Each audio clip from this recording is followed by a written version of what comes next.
Crime ఎక్స్పర్ట్గా రెడ్డన్ గారు ఈయన చెప్పినట్టుగా ఆ టెక్నికల్గా దాన్ని అసలు ఎలాగా కంట్రోల్ చేయొచ్చు అనేటువంటిది ఒక ఇదైతే, ఈ మెటా అనే సంస్థకి వీళ్ళు ఈ రావణ్ విషయంలో గవర్నమెంట్ ఒక అప్పీల్ చేసింది, ఐ మీన్ పోలీస్ డిపార్ట్మెంట్ ఒక అప్పీల్ చేసిందండి అతను యూట్యూబ్ ఛానల్ని బ్యాన్ చేయమని. వాళ్ళు ఏమన్నారంటే ఈ కంటెంట్ ఏదైతే ఉందో, డెరాగటరీ కంటెంట్ ఏదైతే ఉందో అది మాత్రం తీయగలం తప్ప మేము టోటల్గా ఛానల్ని మేము ఇది చేయలేము, రిమూవ్ చేయలేము అనేటువంటి చెప్పారు. సో ఈ టెక్నికాలిటీస్ని ఎలా చూడాలి, అసలు ఛాన్స్ ఉందా? ఇప్పుడు వీళ్ళు ఏదైతే చెప్తున్నారో టాస్క్ ఫోర్స్ అని అదని, ఆ సైబర్ క్రైమ్ని అంత ఎరాడికేట్ చేసే అంత ఇది ఉంటుందా? డెఫినెట్ గా ఉంటుంది. ఉండకుండా ఎట్లా పోతుందండి? దానికి ఒక చట్టం పరిధిలోకి తీసుకురండి.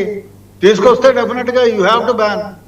ఆ చట్టం పరిధిలో బ్యాన్ అయిపోతుంది ఆటోమేటిక్ గా. ఆ సిస్టమ్ లో పెట్టండి. అంటే ఇంటర్నేషనల్ ప్లాట్ఫామ్స్ కదా సార్, ఇప్పుడు ఈ మెటా అనేది ఇవన్నీ ఇంటర్నేషనల్ ప్లాట్ఫామ్స్ కదా, వాళ్ళకి కొన్ని నామ్స్ ఉంటాయి కదా, అగైనెస్ట్ నామ్స్ వాళ్ళు. ఇప్పుడు మొన్న ఒకటి మీరు ఒక మాట, మా దేశంలో మీరు వచ్చి వ్యాపారం చేయాలి అంటే ఈ నామ్స్ అని మనం చెప్తున్నాం, ఇతర దేశాల వాళ్ళు చెప్తున్నాం కదా, అదే విధంగా దీనికి ఒక నామ్స్ పెట్టండి. It has to be done like this అని. ఏది అతీతం కాదు. డెఫినెట్ గా ప్రపంచీకరణ విధానాలకు అగైనెస్ట్ కదా అది. మనం అట్ట కాదు. ఇప్పుడు అదే విధంగా ఇంకోటి, దీన్నే దుబాయ్ లో యునైటెడ్ అరబ్స్ లో పోయి ఆ మాట అనగలమా? అక్కడ చట్టాలు లేవా? డెఫినెట్ గా ఉన్నాయి. అంటే మన డెమోక్రటిక్ కంట్రీ అని కదా. కంట్రీలోనే డెమోక్రటిక్ కి సంబంధించి వాల్యూస్ ఉండేటట్టే మనం ఒక నియంత్రణ పాటించాలి, నియంత్రణ పెట్టాలి. ఇప్పుడు రేపు చేసిన ఊరికే పోబాబు దండిచ్చేసి పంపించినామని చెప్తే ఊరికే ఉంటారా? దానికి ఒక చట్టం ఉంది కదా. ఆ విధంగానే చట్టాన్ని రూపొందించాలి. కష్టమేమీ కాదు. ఇప్పుడు పోక్సో కేసులో అరెస్ట్ అయిన వాళ్ళకి బెయిల్స్ వస్తున్నాయి. అదే చెప్తున్నానే, దానికి నియంత్రణ ఉండే. ఇప్పుడు పోక్సో వాళ్ళకి వాడు వచ్చినాడు 6 మందిని చంపాడు, ఏం చేయగలిగాం? అదే విధంగా కొందరు దానిలోకి మనం పోలేము. ఎందుకంటే ఇప్పుడు మనం తీసుకున్న ప్లాట్ఫారం ఏమి? Social media. సోషల్ మీడియాలో ఎన్ని తప్పులు ఉన్నాయి, ఎన్ని విధాలుగా. ఇప్పుడు ఇంకో విషయం, ఈ political entry into the electronic media, print media రాకముందు చాలా వరకు నిజాలే వచ్చేవి.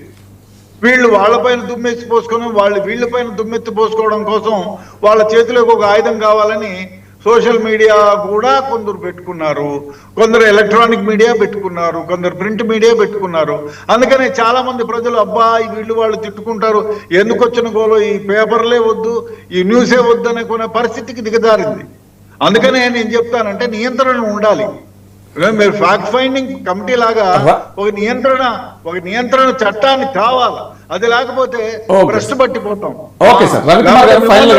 కాదండి, మిమ్మల్ని నన్ను కూడా ఏకి పారేస్తాడు. వాడెవడో పెట్టుకున్నాడంట, వాడొక వెధవా వీడొక వెధవా అని పొద్దున్నే 10 తిట్ల పురాణాలతో 10 రకాలుగా మనం అనుకునే వాళ్ళు, వాళ్ళకి ఫ్రీడమ్ లేదని అనుకునే వాళ్ళు తిట్టిపోస్తారు, వేరే విధాలుగా కూడా అంటారు.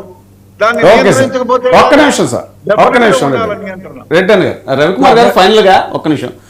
ఇప్పుడు మళ్ళీ కమ్ బ్యాక్ టు ద ఈ పాయింట్ దగ్గరికి వస్తే, ఇది ఏదైతే ఈ టాస్క్ ఫోర్స్ అంటున్నారు, ఇంకోటి అంటున్నారు, ఇప్పుడు జరుగుతున్న పరిణామాల నేపథ్యంలో సోషల్ మీడియాని చాలా స్ట్రాంగ్గా విజిలెన్స్ పెట్టాలి అనేది ఏదైతే ఇప్పుడు టాస్క్ ఫోర్స్ అవి అంటున్నారు ఏపీ గవర్నమెంట్, ఇది కేవలం ఒక చిల్లింగ్ ఎఫెక్ట్, కేవలం భయపెట్టడానికి తప్ప దీనివల్ల పెద్దగా ఏం అవుట్కమ్ ఉండదు అనేటువంటిది. ఇంకోటి ఏంటంటే అసలు ఒక డైవర్షన్, ఇదంతా కూడా ఒక టాపిక్ డైవర్షన్. అనేక సమస్యలు ఉన్నాయి. ఇప్పుడు వాస్తవానికి చూసుకుంటే పొగాకు రైతుల సమస్యలు, ఏపీ గురించి చెప్తున్నాను, పొగాకు రైతుల సమస్యలు, మామిడి రైతుల సమస్యలు, స్కూల్ పిల్లల డ్రాప్ అవుట్స్, ఉపాధి హామీ బకాయిలు ఉన్నాయి, అంగన్వాడీల డిమాండ్స్. ఇప్పుడు ఈవేళ వాళ్ళు రోడ్డెక్కి చాలా పెద్ద ఉద్యమం చేశారు, ఆర్టీసీ ఉద్యోగుల డిమాండు, ఇంకా అమరావతి రైతుల నిరసనలు, ఇవన్నీ కూడా, ఇంకా ఈ అయోధ్య రామ మందిర ట్రస్ట్ విషయం అనొచ్చు, ఇంకా ఇలా ఎన్నో సమస్యల నుంచి డైవర్షన్ లాగా ఈ రావణ్ ఎపిసోడ్ నడుపుతున్నారు. పైగా అది చిల్లింగ్ ఎఫెక్ట్ తప్ప దానివల్ల అవుట్కమ్ లేదు. దీనికి కంక్లూజన్ వీటన్నిటిలో రావణ్ ఎఫెక్ట్ అన్నిట్లో కలిపి ఇది కూడా ఒకటండి. ఇది ఒకటి దీన్ని సపరేట్ గా డైవర్ట్ చేస్తున్నారంటే I don't think so, because this is also very important. ఎందుకంటే ఇంపార్టెంట్ కేసు ఇది. రేపొద్దున ఈ కేసు ఒక ఎగ్జాంపుల్ గా సెట్ అయ్యే పరిస్థితి ఉన్నది.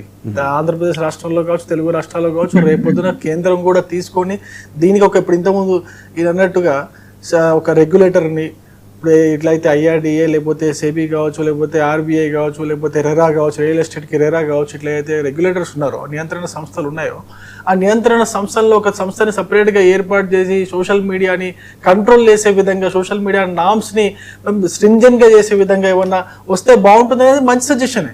అటువంటి దానికి ఇప్పుడు ఏపీ గవర్నమెంట్ తీసుకున్న నిర్ణయం ఒక పాతలాగా తయారవుతుందేమో. కాకపోతే మీరు అంటున్న డైవర్షన్ ఏదైతే అంటున్నారో, మీరైతే డైవర్షన్ అంటున్నారో, డైవర్షన్ అనే దానికి అర్థాలు చాలా వస్తాయండి. ఎందుకంటే వీటన్నిటిని కప్పిపుచ్చుకోవడానికి దీన్ని ఎక్కువ రోజులు దాన్ని నడిపిస్తా ఉంటే డైవర్షన్, దాన్ని అక్కడికే దాన్నే నడిపిస్తా ఉన్నారు, రికార్డింగ్ పెట్టి దాన్నే ప్లే చేస్తా ఉన్నారు అనుకుంటే డైవర్షన్ అవుతుంది.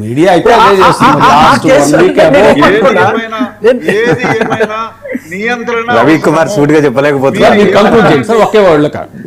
అదే నేను ఏమంటానంటే ఇప్పుడు మీరు నియంత్రణ ఎంతైనా అవసరం. అవును సార్, టైం అప్. అదే ఇప్పుడు ఈ సోషల్ మీడియా వ్యాప్తి పెరిగిన తర్వాత ఆరోపణలు ఇవన్నీ ఒకవైపు ఉంటే, మరొక వైపు సైబర్ నేరాలు, ఆర్థిక ఫ్రాడ్స్ వల్ల సామాన్యులు కూడా చాలా నష్టపోతున్నారు. కాబట్టి ఈ సోషల్ మీడియా ఏంటంటే ఒక పొలిటికల్ పాయింట్ ఆఫ్ వ్యూలో కాకుండా కొంత పర్సనల్ యాంగిల్ లో, సామాజిక కోణంలో చూసినప్పుడు కూడా ఎందుకంటే చాలా అంశాలు ప్రధానమైనటువంటి సమస్యలన్నీ కూడా ఈ వీటి వల్ల డైవర్షన్ కి వెళ్ళి ఏదైతే గవర్నమెంట్ ఫోకస్ చేయాల్సిన అంశాలు ఏవైతే ఉన్నాయో, అలాగే ప్రతిపక్షం ఫోకస్ చేయాల్సిన అంశాలు ఏవైతే ఉన్నాయో అవన్నీ కూడా ఈ డైవర్ట్ అవుతున్నాయి అనేటువంటి చర్చ కూడా జరుగుతుంది. చూద్దాం ముందు ముందు పరిణామాలు ఎలా ఉంటాయి. ఇది వాళ్ళ చర్చ. Thank you very much Reddy అన్న గారు, thank you very much Ramnath గారు, రవికుమార్ గారు, thank you very much.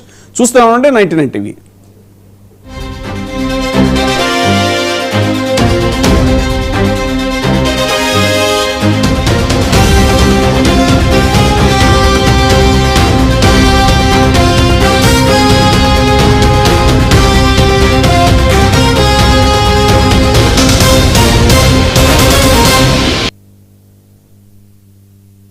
Spotlight